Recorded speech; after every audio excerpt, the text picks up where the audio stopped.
authoritative should talk about facts. Similarly, that's why media was created in a democratic setup as a watchdog. And that's why it's called the fourth pillar of democracy, because if you see democracies are building, then it's standing on what are the fourth pillars? Do you guys know? Right? Executive, legislature, judiciary, and media. So media, where judiciary gives judgment, media informs us. That is the job of media. Whatever you call mass media. That is why you have media. Now let's understand what is media now.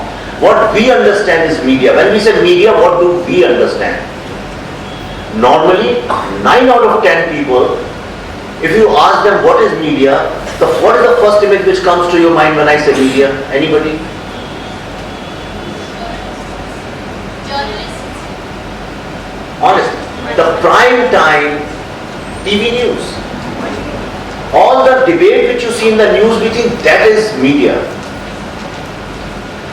Right? That's a common feeling. And that's why you will see in every family, in every society, people are always criticizing media and they say media ka standard bahut kharab hai, media is always putting poison in our minds and they are always dividing people, and which is right. Because today, media is not a watchdog anymore. Media used to be a watchdog when it was run by independent journalists who had a mission, who had a purpose, and who basically were crusaders. And if you want to understand this, if you see old Hindi movies of Bollywood, movies from 40s and 50s, 60s, 70s, 80s, up to when Karan Johar and Shah Rukh Khan era begins, till that time if you watch all the movies of India, you'll find generally the journalist, the character of a journalist in a film is always somebody who comes from a poor background. He is riding a cycle or a scooter, or he's traveling in buses, and he's a common man, and he's always struggling for truth, and he's seeking truth. He's fighting for truth. And to find the truth, he sometimes gives his life also. Even if he's a friend of a hero, you will find he's uncompromising, he'll never compromise on his values, because that's how the society saw a journalist, that's how journalists used to be. And not only in India, all over the world. You see all Hollywood movies, you'll find New York Times journalists or Time Magazine journalists or Washington Post journalists, they make a lot of films on journalism. You'll find these people, they are ready to give their lives, but they ultimately want to seek truth. And that's why society believed. In fact, there's a very famous saying, it's an old saying, I think in 60s or 70s America, it says there are two kinds of people in this world, who believe in the printed word and those who believe in the printed word. Which means almost the entire society believed when journalists or the media said something. Today, how many of you believe whenever Raat ko Arnab Goswami says something, how many people believe that? You believe that? One hand goes. You believe it? Whatever media says, you believe it. हाँ, तो दुनिया में ठीक है. The world cannot be sane all the time. Sorry. So the thing is, but if you see majority of the people do not trust media. Media has lost its credibility. And why has that happened? I'll tell you why it has happened. It started when the electronic media came. As long as print journalism was there, it was cheap, it was localized, it always catered to the local area, local newspapers, and within that there were sub-locality newspapers. It was easy to run, there was a passionate man behind it. When the emergency came, Ramnath Goenka fought with all his might. Indian Express, the owner of Indian Express. So many journalists went behind the bars. In today's time, do you think any journalist will go behind the bar? First thing he'll do is he'll make a placard of the leader of that time and he'll start saying, yes, we love this leader, we love this leader. Why is it happening? So when electronic media came, it was not possible because electronic media does not run on one person. You can send one journalist, suppose there are floods in Amravati, you can send one journalist to Amravati, he'll go report and come back. Or maybe Amravati, Nasik, he'll do 3-4 cities. And that too, he'll travel in a bus and all those kind of things. But today, you need a big OB van, that has to go there, you need a cameraman, you need a sound recordist, you need an anchor, then you need all the technology and the transmission and all. So the cost of news became so expensive that it wasn't possible for anybody who's a journalist to run any journalistic organization. And that's where the corporations came in. And then the corporations started buying these stakes because they had money. Today, if you see, Reliance owns most of the media. Do you know that? Almost all the media is owned by them. They have bought the entire News 18 CNN. They have bought Eros, which makes movies. They have got Saban, which makes the app for songs. They have got Balaji, which makes web series and television series. And plus they have stakes in almost every channel, NDTV, which looks very anti-government, but they have stakes. So which means 3 or 4 in America also, the Fox and all these. The entire media of the world is controlled by just very few big, huge corporations who have economic agendas, political agendas, and social agendas. And the best thing for somebody who is in a free market or who's in politics, who has a political agenda, is to always keep these two stories dynamic and vibrant. And it's very easy, it's so easy for you to figure out. Times of India Group has 2 channels. One is Times Now, one is Mirror Now. Times Now sounds like government's mouthpiece, and Mirror Now sounds like a critic, and they are always opposing whatever government does or people do, they oppose it. Can you believe it? From the same group we have 2 channels. The idea is to manage the narrative. So basically today it's a war of narratives, and big corporate houses, they are trying to control it. And how do they control it? They have understood that like newspaper used to be very addictive. Early in the morning you get up, first half an hour with your cup of tea, you would read newspaper and you would form all your opinion about the day and about everything. Or maybe you'll read 3-4 different newspapers and cross-check.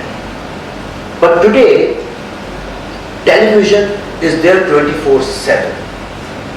Everything originates from what is happening in that one small TV studio.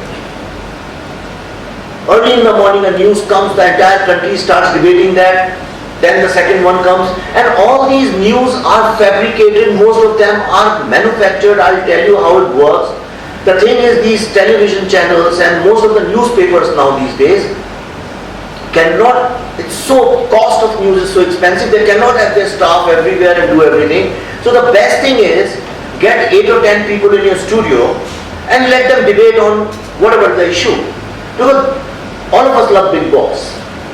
Everyone loves people fighting. If you see during elections in your families, you must have noticed how your relatives and your father's friends and your mother's friends are fighting with each other. Everybody loves it, and after some time you also get involved. So they have understood that people basically want to live in ego chambers. We need self-approval. We need the society and the media and other people to approve whatever we think is right. And media cashed on that, and we believe that what media tells us is the truth, but it's the other thing. Media is telling you exactly what is not good for you. And since it does not put any kind of moral burden on you, we fall in that trap and we become addicted to that. And it's a science. There are lots of studies on that. Second thing is, tell me one thing, would you like, suppose in your family, if somebody has to have a bypass surgery, suppose your uncle or your grandfather or somebody needs bypass surgery, will you ever take him to a doctor who has done no research, who has not read any research paper, has never gone to any conference, medical conference, who has not read books in last few years, who is not up to date with what's happening in the world? Will you take somebody there? You won't. Would you like to fly in an aircraft where the pilot is flying at 99% quality or 99% efficiency? You will not do that. Tell me one thing, there is any media group today, newspaper or a TV channel, which has a research department, which does research. Somebody should, you are students, I mean, see the difference between us and the West is that students actually put a lot of pressure on all these people, they ask questions. You must ask this question, what is your spending on research? You will find it zero. Nobody spends 1 rupee in research. Same thing in Bollywood, in feature films. Nobody used to spend any time or money in research.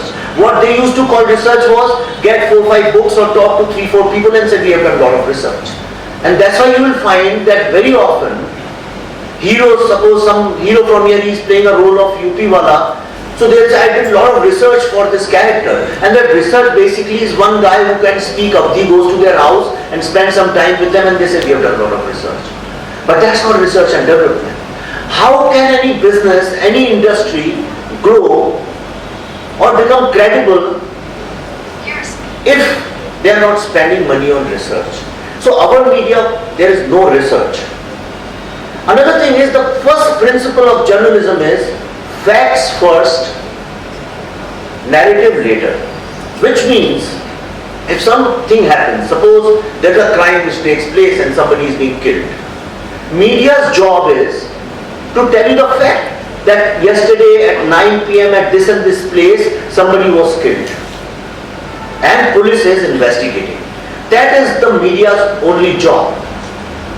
And later on, as things start unfolding, then the experts, the columnists, the commentators, the socio-political commentators, then they start writing articles from one angle and different point of view, and that's how then the narrative comes in the public domain. But today, what the media is doing is narrative first, facts later, or facts never.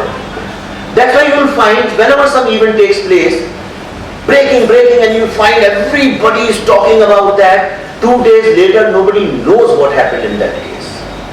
For example, a few days ago, Unnao case was very popular. Everybody was talking Unnao case. Have you heard about it in the last 3 days? Has anybody spoken about it? Has it been written? Do you know what is happening in that case? Do you know where is that guy Sanger? We don't know. Why? Because the idea is to create narratives. When somebody kills somebody, suppose in a road rage, a big car hits a small car or a motorcycle and there is a road rage and somebody dies. What is the news? The news is in a road rage, somebody died or a mob came and killed one person. Right? That is facts first. And then later on you go into who was that, what was happened, what was the background. But here the first news would be a Dalit boy is killed or a Hindu boy is killed or a Muslim boy is killed. The first we will try to create narrative that there was an angry mob of a community and there is one victim of a certain community and he was killed. Because that is the narrative we like to read. So basically media is telling you what we want to hear, what we enjoy, and they just want us to be glued to their channels or to their newspaper, and which is why you will find that we never get to hear the truth. We never get to hear the story of common people. We never get to hear the concerns of India. Today, India basically, what should be the basic mainstream argument in India? What should be the discourse in India?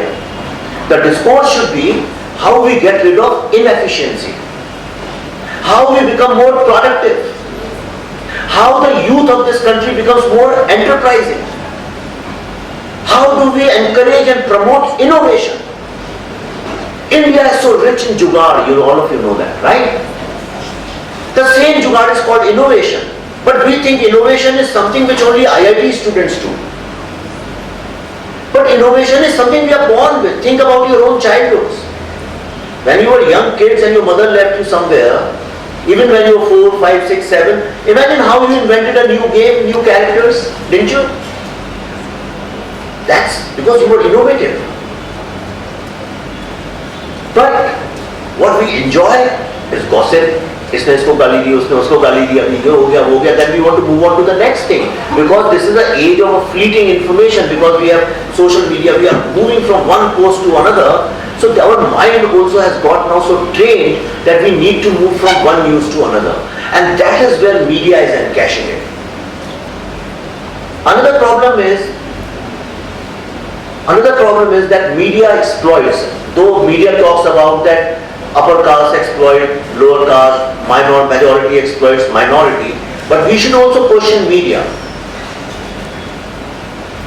They are also exploiting us psychologically all the time. First, shoot and run. They will say this is what is happening, this is wrong, and they run away from there and then never come back to investigate that.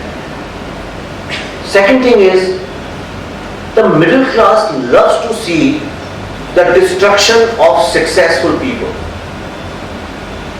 And this came from US. This is a capitalist tactic. Just our media has learned from there.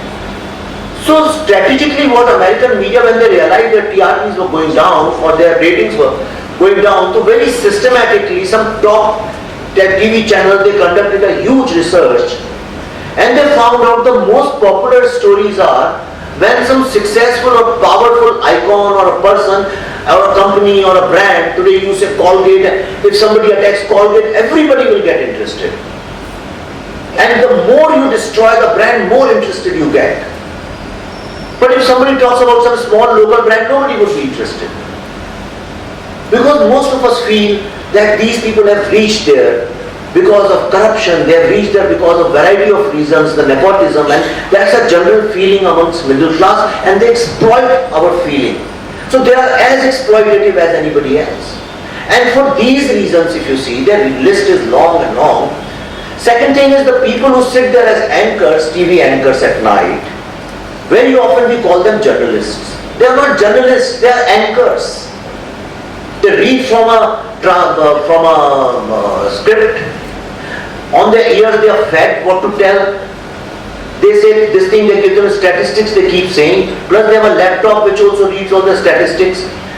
Before the show, because I go in TV debates all the time, so I am telling you, I shouldn't be doing that, trade secret, but I am telling you how it is conducted. It is decided, okay, today what is the subject? अच्छा अभी कश्मीर का subject है, okay, तो यहाँ पे एक दाढ़ी वाले मुल्ला को बैठा दो, यहाँ पे कोई वो सैफरन बांधे हो उसको बैठा दो, यहाँ थोड़ा सा एक इंटेलेक्चुअल लगने वाला कोई आदमी बुला लो, यहाँ पे एक वो पॉलिटिक्स बच्चा उसको खूब गाली देने में मजा आता है, उसको बुला लो, people love bashing him, तो उसको तो बुला ही लो, वो भी जानता है कि किस लिए बुलाया उसको. You know, like that. They will never call anybody who talks sense. और when they say experts, आप देखिए, इकोनॉमी की बात हो, पॉलिटिक्स की बात हो, सोसाइटी की बात हो, फेमिनिज्म की बात हो, इंडिया क्रिकेट में जीत जाए या हार जाए, वॉर की बात हो, स्पेस की बात हो, you will find same 8 or 9 faces sitting over there. What are they experts of? They are experts of gossip. जैसे एक शादी में देखिए इंडिया में तो जॉइंट फैमिलीज होती हैं, एंड आई एम श्योर आप यहाँ तो कई गुजराती लोग भी होंगे, बड़ी शादियां नहीं होती हैं, लंबी लंबी बड़े 200-300 लोग आते हैं, उन शादियों में आप देखिए 8-10 लोग हमेशा ऐसे होंगे, एक कोई फूफा जी होंगे, कोई बुआ जी होंगी, ऐसे 8-10 लोग होंगे जिनका काम सिर्फ गॉसिप करना होता है. और गॉसिप कैसे की जाती है? When you start finding faults, fault lines, छोटी सी बात, अरे देखो वो कैसे अकड़ के चल रहे हैं, राइट, देखो तो इतना फैशन करके आई है वो, जैसे अपने को क्या समझती. It's a small thing, but then everybody starts gossiping, it becomes ideological. ऐसा लगता है जैसे हम वर्ल्ड की आइडियोलॉजी पे बात कर रहे हैं और अगर आज इसका कंक्लूजन नहीं होगा society will collapse. But that's not gossip, it's not news, it's not media. So मेरी नजर में वो जो एंकर जिसको आप जर्नलिस्ट बोलते हैं उसमें और बिग बॉस के एंकर में या अंताक्षरी के एंकर में या डांस इंडिया या इंडिया मोस्ट वांटेड के एंकर में कोई डिफरेंस है नहीं. आप उस एंकर को यहां बैठा दीजिए वो भी वही बोलने लगे, और सब तो लिखा है सामने, आप उसे बोलना आना चाहिए. They are not experts of anything. मैं तो जानता हूं, मुझे पता है कैसे होता है. So what you think media is not media. If there is no media, then how are we surviving? How we still know facts? How do we, despite all that, know somewhere where the truth lies? Because if you do not know the facts, the society will collapse tomorrow. No facts, then there will be no evidence. If there is no evidence, there will be no justice. And if there is no justice, then there cannot be society, there cannot be a nation. How are we still surviving? Because the fourth pillar, the watchdog, the media, has collapsed. Its place has been taken by something which I call citizens journalism and what you call social media. Now what has happened is, for so long, big authorities, the establishments, they wanted to control power. In the name of democracy, you had no right to information. You were always the receiver. We were always told what is right and what is wrong. We were only told, yeah, decide you, I would decide you. And that is the reason in 70 years of independent India, after so many scams and scandals, so many political murders, so many conspiracies, we don't know the truth of even one. Not even one case is being solved. That's why we made this film called The Tashkent Files. The theme of the film was right to truth. Because I realized in a democracy, the first fundamental right of a citizen is right to truth. Because without truth, no relationship can begin. Tell me one thing, you are madly in love with somebody. You must be unsure. But if you can't trust a person, he never tells you the truth, will you continue with that relationship? Will you? Unless he is filthy rich, then you can. But here even that is not the case. So the truth is the most important thing, and truth is not a big thing, large thing, which only Krishna can find or Buddha can find. Truth is nothing. Truth is, you want to live your life, you are made certain way, you have a aspiration, you have a goal, you want to reach somewhere, and anything which helps you reach there without disturbing the harmony of the world, be it external or internal, I think that is your truth. If somebody feels that keeping quiet is what actually may help him evolve, that is his truth. I am talking all the times. This is my truth. So all our truths are different, and with that perspective, we find parts of truth. We can never find the whole truth. But as long as it's a part of truth, it's a good thing. That's what in Indian philosophy it's called dharma. So the media which you see is totally collapsed, and the new establishment, the new watchdog is social media, where every citizen comes and he expresses his opinion, he expresses whatever facts he knows, if he has got a photo, he has got a video, whatever, and after reading all those things, slowly we figure out that where do we stand in the middle of all this noise. And that's how we carry on with our lives.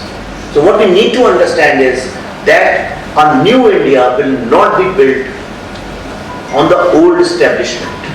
It will be built on new establishment, which is social media, where all of you are journalists. Every single word which you write on digital virtual world becomes part of a big headline.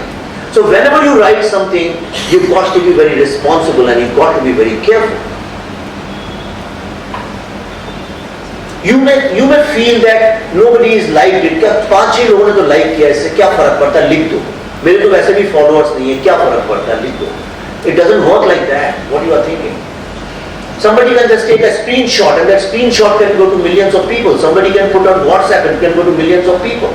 And if nothing else, you remain in the footprint, the digital footprint, whatever you say remains. So, I have a theory.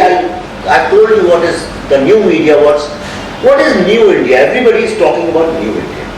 I'll tell you the kind of new India, and then you'll understand as citizen journalists what role you can play in that. You must have heard there's a lot of debate on nationalism versus anti-nationals and all those kind of things. I'm also part of that. A lot of people say you are a nationalist, you are a nationalist. If you support Mr. Modi, everybody calls you a nationalist. But I'll tell you, what we need today, definitely need a very nationalistic kind of journalism. And when I say nationalistic kind of journalism, I mean journalists who have the national interest as their top priority. And what is national interest? National interest to make the citizens of this country aware of new horizons, new challenges, new technologies, new ideas, new creativity. If we are not moving towards newness, how will we create new India? Therefore, we need new ideas. National interest to me is abiding by the law. If you are driving in your lane, if you are stopping at every red light, not breaking traffic laws, I think that's where the first level nationalism begins. If you are keeping wherever you live, your area clean, if you are not disturbing other citizens, if you are efficient in whatever you are doing, if you are productive, if you are constructive, if because of you there is positivity, then I think that is nationalism. Very often we think nationalism means soldiers going to the border and fighting. No, that is defense. Never confuse that with nationalism. It is just an aspect of nationality, right? But as a citizen, are we helping our society, immediate society, grow, evolve to new horizons? If we are not contributing, if you think you have no contribution to that, then you are not a nationalist, but you are not anti-nationalist. And that's the need of the hour. We need, India has the largest young population. It is such a big asset we have got. I wish when I was studying we had colleges, institutes like that, and wonderful people like Swami Ditta, Yeah, my professors were, no, this is right, this is what written in this and this book. So that is your responsibility. A new India has to be an inspired India. And how are we going to get inspired if the current media throughout the day is just spreading negativity? They are just telling you what is wrong with the society, what is wrong with the society, what is wrong with India, so that everybody starts feeling at some point of time, yaar itna yahan chaos hai, isko maar rahe hain, use lynch kar rahe hain, yahan gaay kaat rahe hain, itni intolerance. People from media and all top media of India, some of them on Twitter, they said we are going to boycott reviewing this film. Right? And when the film came, all these celebrated award-winning critics, they thrashed the film. In fact, one critic gave it 0 stars. What kind of a critic gives 0 stars to a film? You get 0 star when the paper is black, when you have not written a word. But there is at least a film. There are 10 actors who are acting. There is music in the film. There is camera work in the film. If nothing else, you say everything is bad in this film. I hate the camera work. I hate this. I hate. You hate everything in the film and you give it 0. But the theme of the film was right to truth. How can you give 0 to that? Aren't there marks for the theme? Filmmaking is only about picking up the theme, nothing else. For everything else, there are people who can do it. But the only job director has is to pick up the theme. They gave 0 stars. The poll, Box Office India runs a poll just few days before the release of the film, and with every film they do, how much business this film will do.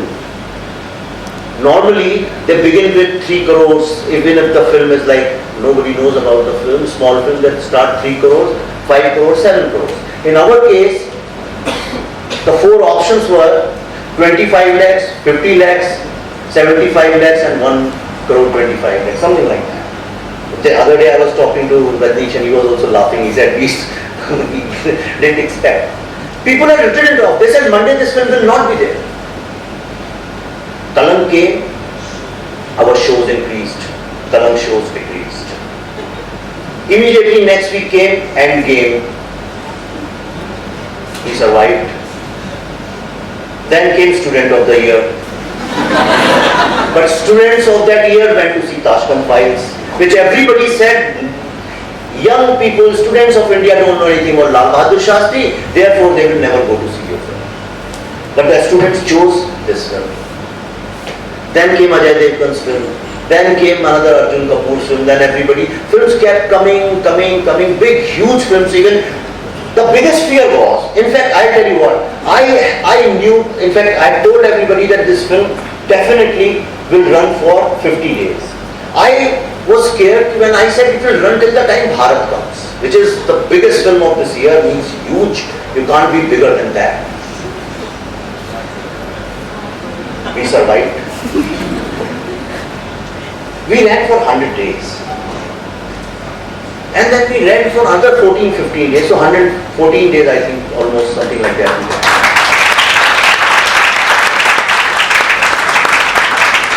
Not that. That is not a big deal. Tomorrow some film will run for 200 days, then numbers can be fought with numbers. Numbers can be defeated by numbers. We should always look at the impact you create. On IMDb, this film has been running consistently at 8.5 ratings. 3 Idiots has got 8.4 ratings.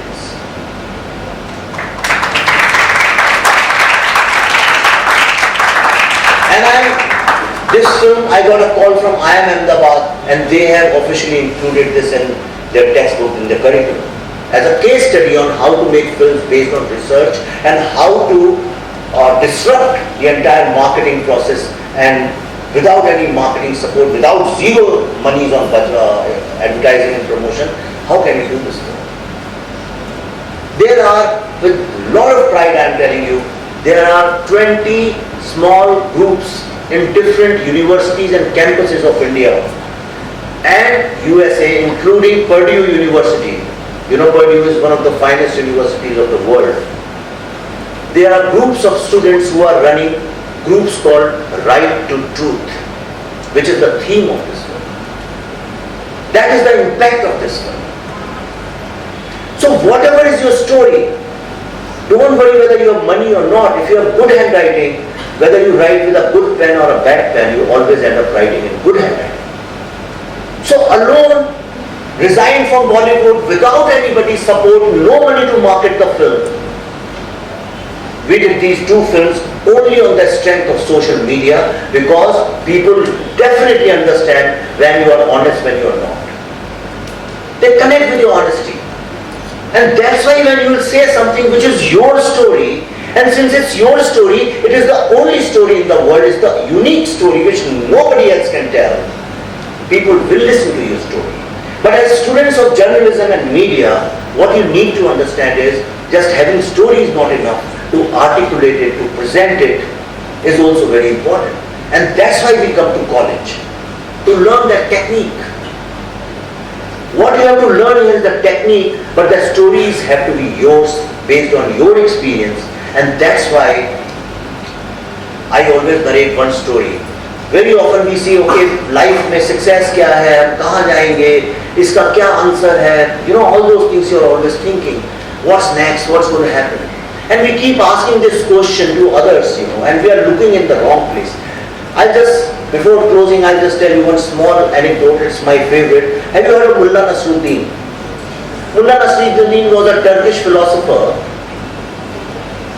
and who basically everybody thought was an idiot. I don't know if idiot is a politically correct word or not, should I say it or not? But is it okay if I say? Yes, sir. So everybody thought he was an idiot, and he also spoke as if he was an idiot.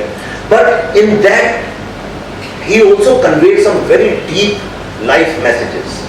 So one night, under a lamp, you know, the street lamp, Mullah Nasruddin was looking for something. He was searching something on the ground. So one guy came and he said, Mullah, what are you looking for? He said, यार मेरी चाबी कहीं खो गई है घर की, तो वो ढूंढ रहा हूँ. तो उसने बोला, चलिए मैं आपकी मदद कर देता हूँ.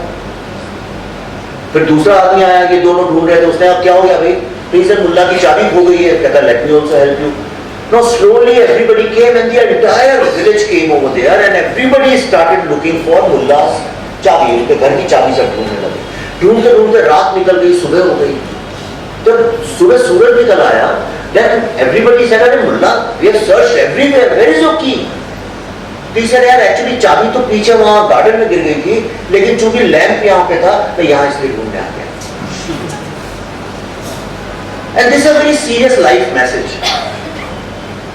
This is what we do in life. The keys, the answers to our problems, the key to our life and success actually is somewhere else. That area is dark, it's tough, it's a lot of struggle. But because the school, society, corporations, people who basically need a lot of labor, who want your mind to be structured and you move only in one direction, so that they make more profits, they always keep conditioning your mind through their news, media and everything, so that you end up looking for your key where you see a big street lamp or wherever you see the light, but in reality your light is somewhere else, your key is somewhere else. So being a senior student, I appeal to all of you, I plead to all of you, find your keys where you think it is. Don't go by what media tells you, what I tell you, because the key to success is just discovering yourself. So thank you very much.